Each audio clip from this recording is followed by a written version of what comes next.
Seu jeito de começar o dia bem, muito bem informado. Hoje é dia com ele, Daniel Carvalho Luz. Feliz dia novo, Daniel. Feliz dia novo, Irineu. Segunda-feira é nóis, né? É nóis. É isso aí. Com tudo aqui. Inteligência, hoje a gente fala tanto em inteligência artificial, múltiplas inteligências, e você escolheu o tema inteligência para falar com todo mundo hoje. Mas você quer falar de inteligência nos relacionamentos, ou seja, você quer falar da inteligência humana a partir das sutilezas, desses estados sensíveis da empatia, da afetividade, autoestima como base das conexões. Você quer falar de inteligência humana, então não tem nada de artificial aqui, né, Daniel? Não. Aliás, eu quero falar sobre relacionamento, né? Eu fui impactado por uma leitura que tive aí há uns 5 ou 6 anos atrás, de um professor americano. Tem uma pegada, assim, até um pouco cristã. Gary Smalley é o nome dele, Dr. Gary Smalley. E ele escreveu sobre as 5 linguagens do amor, né?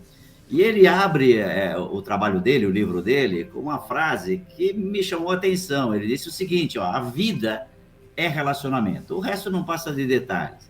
Essa é a maior verdade. Tudo na vida que realmente importa resume-se aos relacionamentos, né?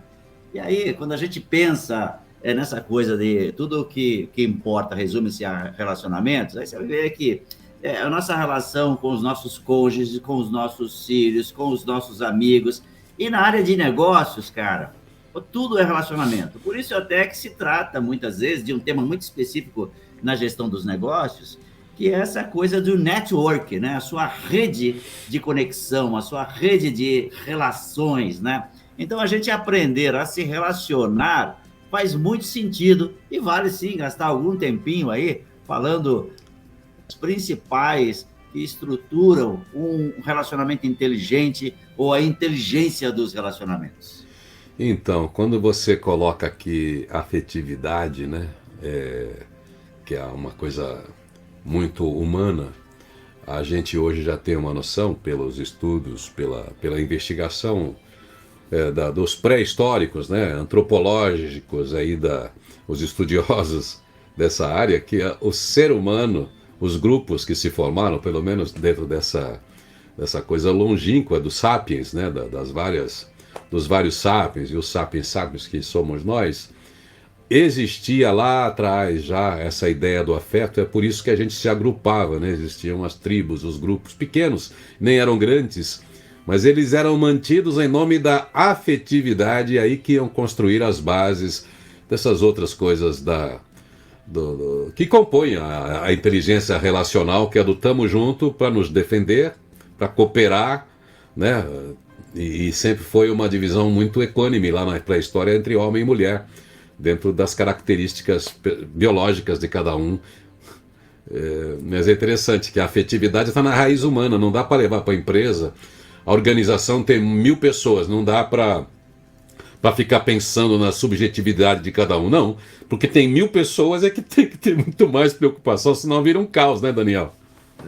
Não, e para isso, Irineu, vou até voltar um pouquinho aí aos anos 50, o trabalho do Abraham Maslow, né? Ele consegue enxergar, na observação dele, nos estudos deles, uma estrutura hierárquica de necessidades básicas do elemento humano. E ele começa com o fisiológico, é o primeiro, depois a necessidade de segurança, a segunda e a terceira necessidade, né? É de pertencimento, né? É aquela coisa da amizade, da família, do trabalho em equipe, do se sentir parte, né, de um todo.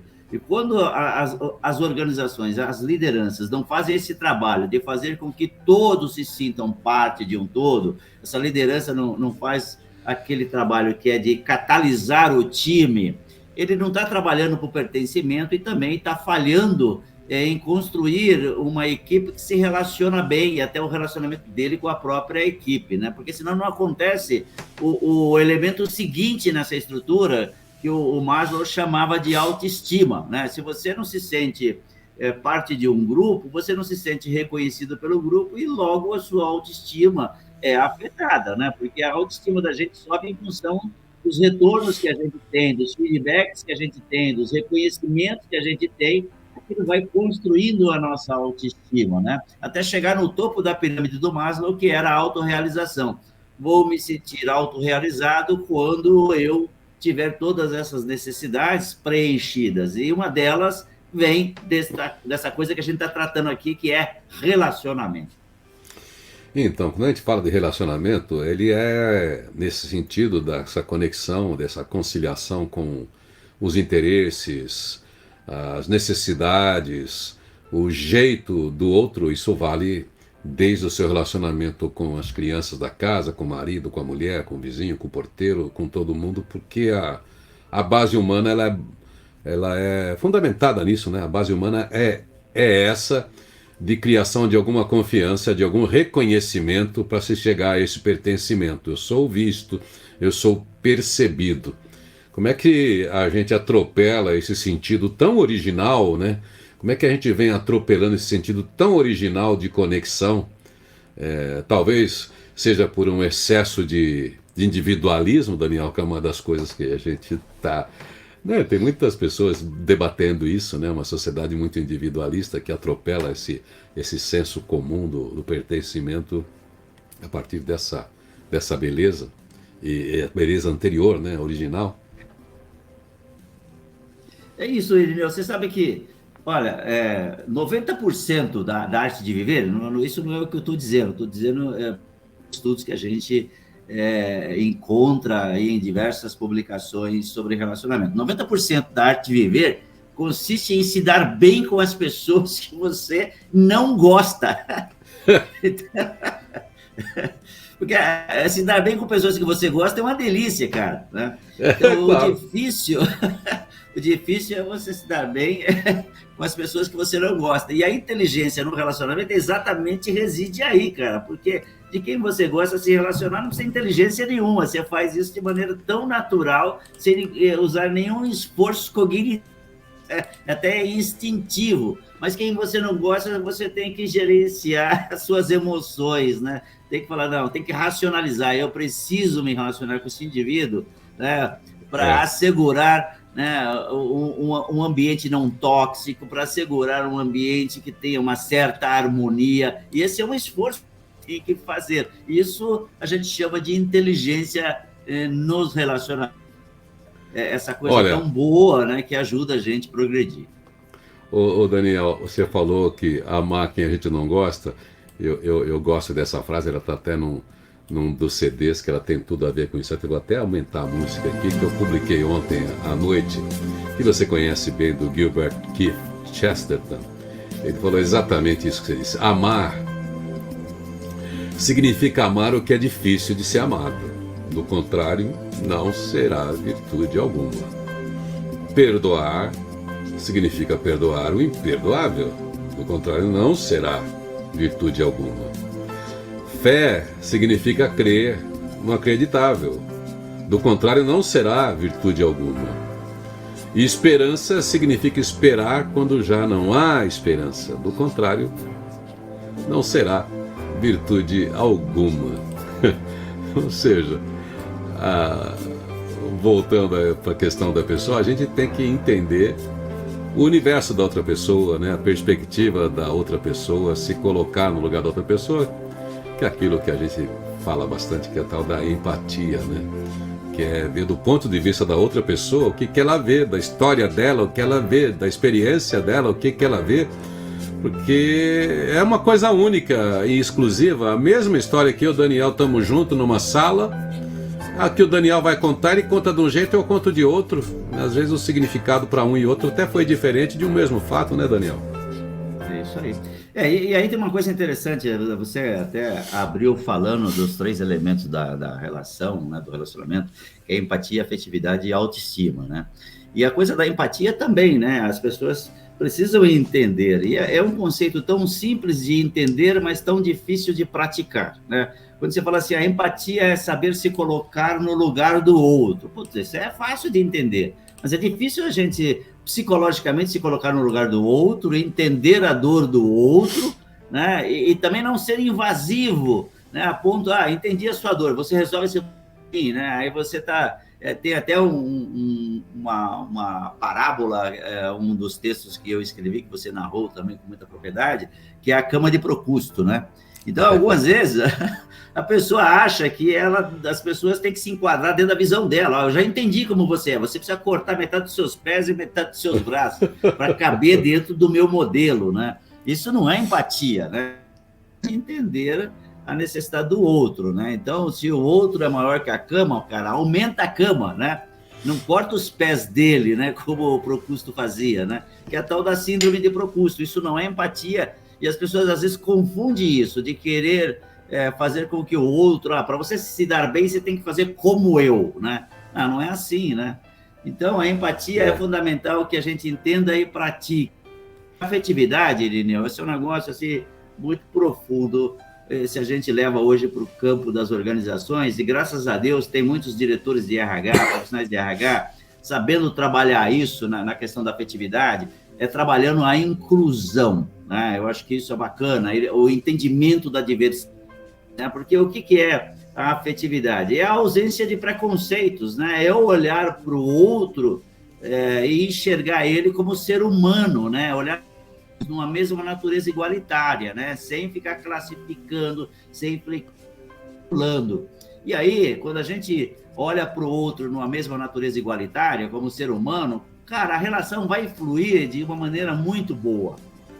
Como você falou de inteligência relacional como tema, eu queria ainda forçar essa coisa da empatia, que às vezes a gente não entende a palavra. Não é impossível se colocar no lugar do outro, porque o lugar do outro é dele, mas é possível entender o lugar do outro e olhar pela perspectiva dele, porque isso também é uma forma de respeito. Eu sei o que você está sentindo. Eu sei o que você está passando. Não sabe, o que ele está passando é dele. Então é isso. Eu vi uma interpretação, estava assistindo uma aula esse fim de semana, que eu não conhecia, da origem etimológica da palavra atenção, que tem a ver também com empatia. E é uma coisa muito mais bonita do que eu via na palavra atenção, embora a gente fale de atenção plena, escutativa e tudo. A coisa da palavra atenção significa estender o espírito ao outro. Estender, achei tão bonito essa origem etimológica que o professor colocou, estender o espírito ao outro. Mas ainda no sentido da empatia, até vou contar de uma experiência que eu assisti, que eu guardei para a vida, que é quando você não precisa das palavras para dizer o que você sabe. Duas pessoas que viveram a mesma coisa sabem. Eu tive diante de duas mães num momento muito difícil, né? Não vou nem dizer quem são elas aqui, porque não vem ao caso. Mas eu estava acompanhando uma mãe que tinha perdido uma filha num acidente de trânsito terrível de 12 anos de idade. E ela sublimou aquilo, praticamente não falava em família daquela situação, porque gerava uma dor. Então aquela mãe guardou aquilo. Mas um dia eu estava com ela, perto dela, quando a gente visitava uma mãe que tinha perdido o filho num assassinato, então era aquele momento de luto. As duas simplesmente se olharam, ela não disse nada, ela falou assim: eu sei o que você está passando. Nesse caso, as duas não falaram mais nada, porque elas compreendiam que elas já eram amigas, né, antigas, né? Exatamente porque não tinha ninguém de nós ali, tinha a mesma experiência, e eu estava diante de pela primeira vez, eu vi essa senhora falar isso para outra, ela falou assim: eu sei. E naquele dia que eu vi pela primeira vez, ela externaram uma dor dela que ela guardava em função dos outros filhos da família lá como mãe. Mas enfim, a empatia requer essas sutilezas. Se entrar no mundo do outro, requer esse respeito e esse silêncio, e deixar o outro externar, né, Daniel? Para que a gente possa entender e se relacionar com aquilo, né? Ô, Irineu, eu até gosto quando eu falo de empatia, falo de relacionamento, até é uma palestra que eu dou, relacionamento no mundo corporativo, eu sempre coloco o seguinte: se você quer criar um ambiente de relacionamento harmonioso, tem algumas dicas que a gente dá. Primeiro, é respeitar o muro, né? O que é essa coisa de respeitar o muro? Às vezes não invada, cara. Tem hora que a pessoa precisa daquele momento solitário de colocar as ideias em ordem, de reflexão, e não cabe intromissão, né? Então, respeite o muro. É honrar os outros, é respeitar os outros, né? Eu acho que não tem nada de desqualificar alguém, mas sim qualificar as pessoas. Não fazer julgamentos precipitados, né? Eu diria assim, não é só precipitado, qualquer tipo de julgamento. Não julgue, valorize as diferenças e desenvolva a confiança, ou seja, seja digno de confiança daquela pessoa com quem você pretende se relacionar ou você se relaciona. Eu acho que essas 5 dicas aí faz todos nós